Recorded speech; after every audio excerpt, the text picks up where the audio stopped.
Hello, magandang umaga po. Ito, papunta na naman ako sa bundok. Hindi ko kasi kahapon natapos yung balating ko ng nyug.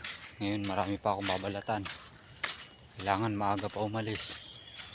Mga 6 pa lang ngayon ang oras.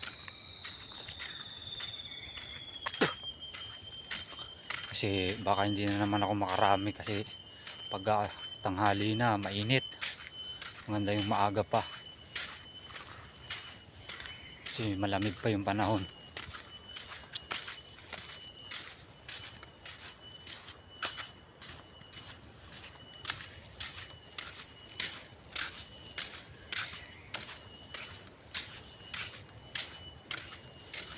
Kailangan ko ngayon makapagbunot ng 1,000. Kahapon hindi yata ako naka 1,000 eh. Ang init kasi, grabe.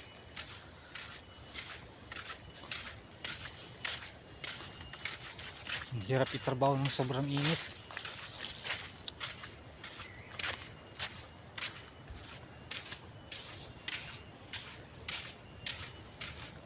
Kaya medyo napaaga ako ngayon. Hindi ko na inantay yung bilas ko.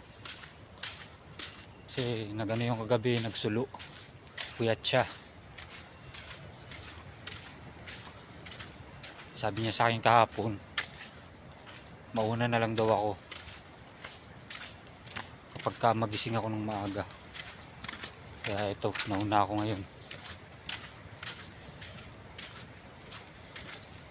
Saka sinadya ko talagang mauna ngayon kasi para malamig pa yung panahon, makapagbalat pa ako ng maayos-ayos. Kasi kapag ka mainit na, mahirap na.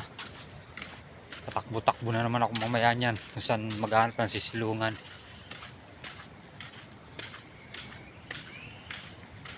Kasi kahit naman maglagay ako ng dahon ng nyug ganun pa rin. Lalo na kapag mahangin, hinahangin yung dahon, natutumba.